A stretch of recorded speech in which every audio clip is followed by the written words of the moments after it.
નમસ્કાર મિત્રો, સ્વાગત છે તમારું માર્કેટ બુલેટિનમાં. આજે હતી માર્કેટમાં જોરદાર રિકવરી, પણ છતાં પણ 200 શેર આજે ગયા છે ખાડામાં. આજે ગૌડીયમ આઈવીએફ નો પહેલો દિવસ પૂરો થઈ ગયો છે.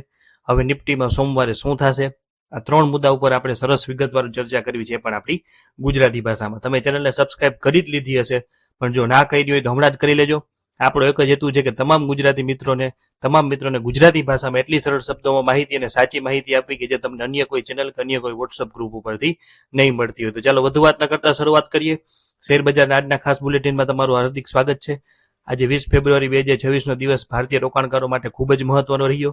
ગઈકાલે જે રીતે બજારમાં મોટો કડાકો જોવા મળ્યો હતો તેનાથી એવું લાગતું હતું કે આજે પણ મંદીનો માહોલ રહેશે. ગઈકાલના વિડીયોમાં પણ આપણે કીધું હતું કે તમારી પાસે જો ક્વોલિટી સ્ટોક્સ હોય, એટલે કે સારા ફંડામેન્ટલ વાળા સ્ટોક હોય, તો તમારે કોઈ ગભરાવાની જરૂર નથી. અને આજે એ જ વસ્તુ આવીને ઊભી રહી. ખાસ કરીને અમેરિકા અને ઈરાન વચ્ચે વધતા ભૌગોલિક તણાવ અને ક્રૂડ ઓઇલના વધતા ભાવને કારણે સવારના સમયે માર્કેટમાં થોડો ગભરાટ હતો.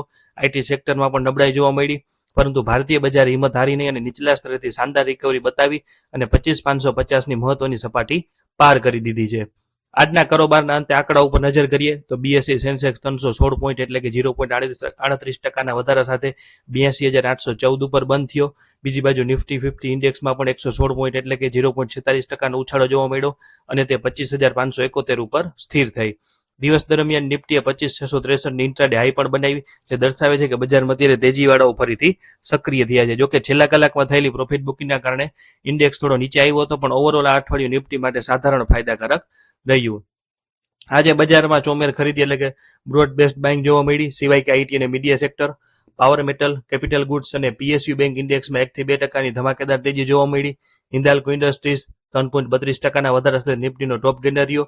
તેની સાથે એનટીપીસી, એસબીઆઈ લાઈફ, એલએનટી અને કોલ ઇન્ડિયાએ પણ માર્કેટને ઉપર ખેંચવામાં મોટો ફાળો આપ્યો. પરંતુ બીજી તરફ આઈટી ઇન્ડેક્સ 1% જેટલો નીચે રહ્યો, જેમાં ટેક મહિન્દ્રા, ઇન્ફોસિસ અને એચસીએલ ટેક જેવી કંપનીઓના શેરમાં નબળાઈ જોવા મળી, જે રોકાણકારો માટે ચિંતાનો વિષય છે. આજે સ્ટોક સ્પેસિફિક એટલે કે વ્યક્તિગત શેરોમાં ખૂબ જ મોટી હલચલ જોવા મળી. નોર્વાટિસ ઇન્ડિયાના શેરમાં 20%ની ઉપર સર્કિટ લાગી ગઈ, કારણ કે તેના પ્રોમોટર્સ 70.68% હિસ્સો વેચવાના છે. આરપીપી ઇન્ફ્રા પ્રોજેક્ટ્સને 205 કરોડનો મોટો ઓર્ડર મળતા તેના શેરમાં પણ 6%નો ઉછાળો આવ્યો. આ સિવાય એબીબી ઇન્ડિયાના સારા પરિણામોના કારણે તે પણ 5% વધ્યો.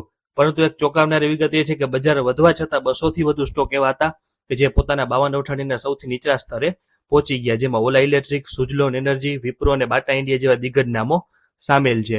હવે એક્સપર્ટના મતે રોકાણકારો અત્યારે મિડ કેપ શેરો કરતા લાર્જ કેપ શેરોને વધુ પસંદ કરી રહ્યા છે, કારણ કે તેમાં જોખમ ઓછું છે. ભારતનું પેક સિલિકામાં જોડાણ થવું એ સેમિકન્ડક્ટર અને એઆઈ સપ્લાય ચેન માટે ખૂબ જ સારા સમાચાર છે. આ સમાચાર આજે આવ્યા છે.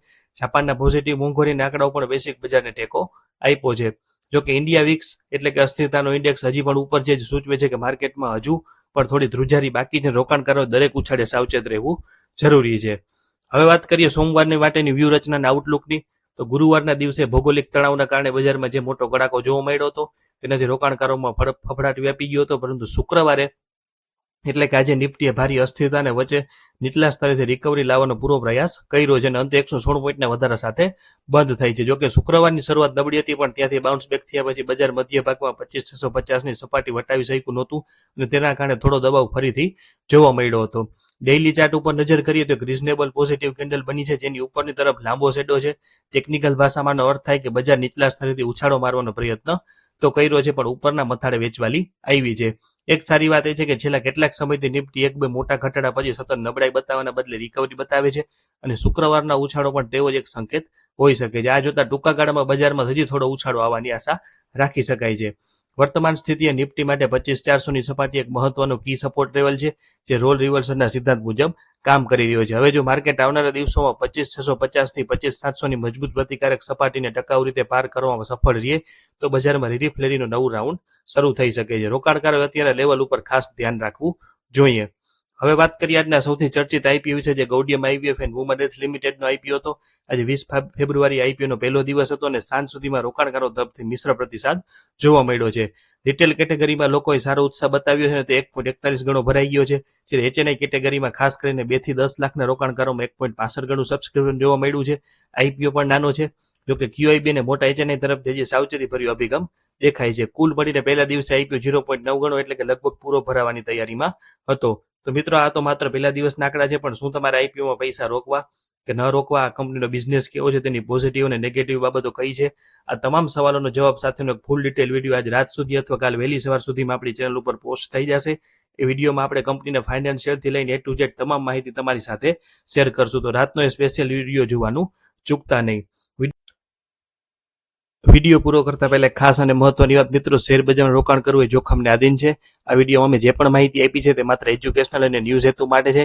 કોઈ પણ સ્ટોક કે આઈપીઓમાં રોકાણ કરતા પહેલા તમારા રજિસ્ટર્ડ ફાઇનાન્શિયલ એડવાઇઝરની સલાહ ચોક્કસ લેજો, કારણ કે નફો કે નુકસાન તમારી પોતાની જવાબદારી રહેશે. તેથી રોકાણ કરતા પહેલા જાતે પણ રિસર્ચ કરજો. જો તમને અમારો આજનો માર્કેટ રિપોર્ટ અને ગોડિયમ IVF IPO પરની માહિતી ઉપયોગી લાગી હોય તો આ વિડીયોને અત્યારે જ લાઇક કરજો અને તમારા મિત્રો કે જેઓ શેર બજારમાં કે આઈપીઓમાં રસ ધરાવે છે તેમની સાથે શેર કરવાનું ભૂલતા નહીં. શેર બજારની પડેપડની અપડેટ્સ અને આજના રાતના ખાસ આઈપીઓ સ્પેશિયલ વિડીયો માટે અમારી ચેનલને હમણાં સબસ્ક્રાઇબ કરી લેજો અને બેલ આઇકોન દબાવી દેજો. તમારી એક લાઇક અમને આવા વધુ વિડીયો બનાવવાની પ્રેરણા આપે છે. તો મળીએ છીએ આજ રાતના સ્પેશિયલ વિડીયોમાં. આભાર, જોડાયેલા રહેજો. તો આ વાત કરીએ આપણે આજે માર્કેટની, સોમવારના નિફ્ટીના વ્યૂની અને ગૌડિયમના આઈપીઓ વિશે. તો આવા તમામ મહત્વના અપડેટ માટે માર્કેટ બુલેટિનને લાઇક, શેર અને સબસ્ક્રાઇબ કરો. અને આઈપીઓ વિશે કે અન્ય કોઈ પણ પ્રશ્ન હોય કે તમારું મંતવ્ય હોય તો કોમેન્ટ સેક્શનમાં જરૂર જણાવજો. આભાર, જોડાયેલા રહેજો.